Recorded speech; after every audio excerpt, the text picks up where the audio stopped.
কবরস্থান গেট সংলগ্নে সুলতানুল শাহ আলী বাগদাদি আড়ত মালিক ব্যবসায়িক সমবায় সমিতি লিমিটেডের আয়োজনে মানববন্ধন ও বিক্ষোভ অনুষ্ঠিত হয়।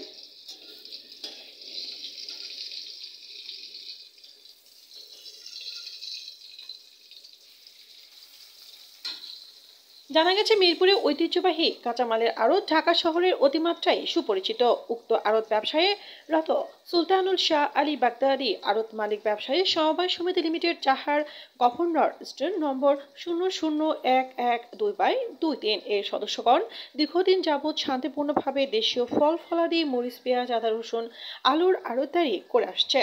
উক্ত আড়তের ভূমি যথাযথভাবে মাজার কর্তৃপক্ষ কর্তৃক নন জুডিশিয়াল স্ট্যাম্পের মাধ্যমে উচিত বাজার দর অনুযায়ী চুক্তিবদ্ধ হয়ে বরাদ্দপত্র মোতাবেক ব্যবসা করে প্রতিদিন ধার্যকৃত মাটি ভাড়া রসিদ মূলে জমাদান করে আসছে। গত 17/7/2025 তাং জেলা প্রশাসক ঢাকার স্বাক্ষরযুক্ত সাদা কাগজে সিল সাপ্পর ব্যতীত কাগজে লিখে গণবিজ্ঞপ্তি টানিয়ে মাজার কর্তৃপক্ষ মাইকিং করে বিজ্ঞপ্তিতে দিনক্ষণ উল্লেখ না করে নোটিশ টাঙিয়ে দেয়। উক্ত নোটিশ পেয়ে সমিতির পক্ষে কোষাধ্যক্ষ মোহাম্মদ সেন্টু বিক্ষ প্রথম সহ জজ আদালত ঢাকা দেওয়ানি মোকদ্দমা নম্বর 269/25 দায়ের করে। তাং 22/7/2025 ইনজাহার নিষেধাজ্ঞার মামলা। উক্ত মামলা চলমান অবস্থায় যাতে ব্যবসায়ীদের কোনো উচ্ছেদ ও হয়রানি করতে না পারে সে লক্ষ্যে মানববন্ধন ও বিক্ষোভ করেন।